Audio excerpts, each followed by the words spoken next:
Good evening बच्चों, chemistry के one day one question series में आपका स्वागत है। हम लोगों ने जो कल क्वेश्चन लिया था उसका सोल्यूशन देख लेते हैं और फिर आज ले लेते हैं एक नया क्वेश्चन। आइए देखा जाए। कह रहे हैं आर्डर ऑफ बॉन्ड एंगल। यहाँ बॉन्ड एंगल का आर्डर दिया बेटा। बॉन्ड एंगल का आर्डर निकालने के लिए सबसे पहले क्या निकालना होगा आपको? हाइब्रिडाइजेशन। तो अगर NO3 माइनस की बात करें तो इसका हाइब्रिडाइजेशन क्या हो जाएगा? sp। अगर NH3 की बात करें तो इसका हाइब्रिडाइजेशन क्या हो जाएगा? sp3। अगर NH2 माइनस की बात करें तो इसका भी हाइब्रिडेशन क्या हो जाएगा? sp3, लेकिन दो लोन पेयर आ जाएंगे। अब बेटा आप जानते हो कि bond angle is inversely proportional to hybridization. Hybridization कम तो बॉन्ड एंगल ज़्यादा, हाइब्रिडाइजेशन ज़्यादा तो बॉन्ड एंगल कम। अगर हाइब्रिडेशन सेम है तो लोन पेयर ज़्यादा तो बॉन्ड एंगल कम, लोन पेयर कम तो बॉन्ड एंगल ज़्यादा। तो अगर इस हिसाब से देखें सबसे बड़ा कौन होना चाहिए? ये।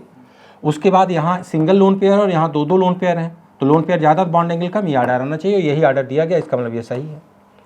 आगे बोल रहे हैं कि अमोनियम क्लोराइड एटम में नाइट्रोजन का हाइब्रिडाइजेशन पूछ रहे हैं। बेटा अगर अमोनियम क्लोराइड को आयोनाइज कर दो तो ये हो जाएगा NH4+ और ये क्या हो जाएगा? Cl। यहाँ अगर अमोनिया का नाइट्रोजन का हाइब्रिडाइजेशन देखोगे अमोनियम आयन में तो क्या आ जाएगा? sp3।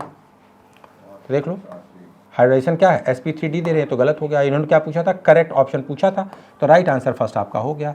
एक और ऑप्शन है, इसको भी आप चेक कर लीजिए। एसिड मॉलिक्यूल की बात कर रहे हैं तो अगर एसिड का स्ट्रक्चर हम लोग बनाएं,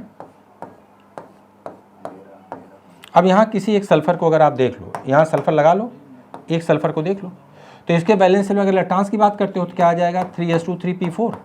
2 इलेक्ट्रॉन्स बॉन्ड बना ले रहे हैं और बाकी सारे के सारे बैलेंस सेल के इलेक्ट्रॉन्स क्या हैं? फ्री फंड में पड़े हुए हैं। तो एक सल्फर के बैलेंस सेल में कितने इलेक्ट्रॉन फ्री हैं? 2s वाले और 2p वाले 4 हैं, और सल्फर कितना है? 8 है। तो ये जो 16 लिख रहे हैं ये बात क्या हो जाएगी? गलत हो जाएगी। तो करेक्ट ऑप्शन पूछा था, इसलिए राइट आंसर क्या हो गया? फर्स्ट। अब आज का क्वेश्चन देख लीजिए। एक रिएक्शन दी गई बेटा और इसमें रिएक्शन को देख के आपको बताना है कि अगर प्रोडक्ट ये पाना है तो किस रिएजेंट का इस्तेमाल करेंगे। थैंक यू बेटा, थैंक यू वेरी मच।